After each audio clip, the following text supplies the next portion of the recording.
everyone, welcome back to my channel, and today we're going to talk about delayed ejaculation.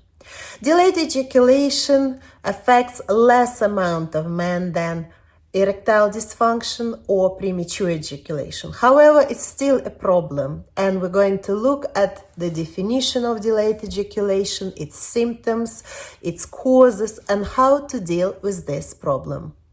Delayed ejaculation is a form of sexual function issue when it takes much longer for a man to ejaculate or to achieve orgasm. And it happens during sexual activity or through different forms of sexual stimulation. Unlike premature ejaculation, and I have a separate video about that, when ejaculation happens too soon, during delayed ejaculation, an individual struggles to ejaculate, and even with all the forms of stimulation, it's quite hard for him to ejaculate within a reasonable time frame. And that leads to the feeling of frustration, stress, and feeling of inadequacy. It's important to understand that delayed ejaculation is not always bad, because sometimes it's even preferred, especially when you try to satisfy your partner. And some men might even believe that it's a good thing. The difference here is when delayed ejaculation causing you a lot of frustration and distress. And when your partner is feeling unhappy about the quality of sex. So this is the time when it's important to look at it in more detail and probably even ask for professional help. Certain medical conditions can affect delayed ejaculation, and I have a separate video called Erectile Dysfunction where I talk about these medical conditions in details. Also, there is a list of medications that can cause different types of sexual function issues in men, including delayed ejaculation. Again, it's covered in that video.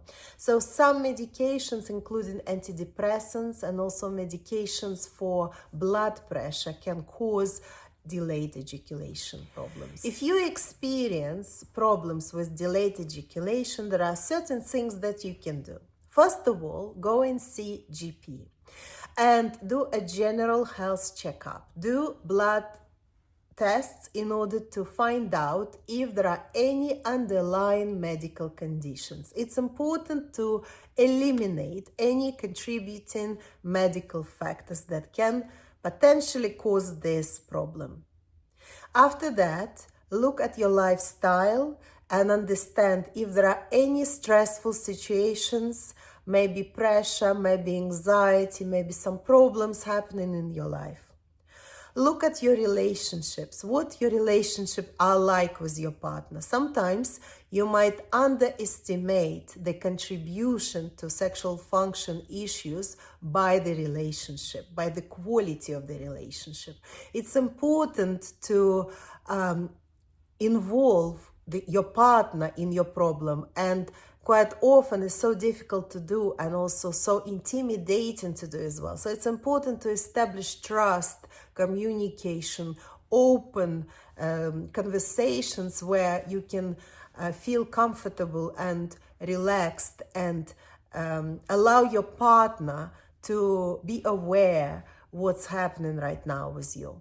And of course, I would recommend to try different stimulation techniques. See what might be sexually stimulating for you. Maybe a change of techniques, maybe change of positions, maybe change of stimulants, maybe even use of some porn movies or some erotic, exciting sexual scenes that will definitely speed up the process of ejaculation. But if none of these methods help, then seek professional help with psychosexual therapist. Remember, it's not a psychologist, it's not a psychiatrist, it's not a urologist, it's not a counselor. Psychosexual therapist, specifically trained professional who will be able to help you with delayed ejaculation problem. If you found this video helpful, please hit like and subscribe for more interesting and educational content related to your sexual health and well-being. Also, drop me a question or comment below this video. And thank you very much for watching, and I see you in the next video. Bye-bye.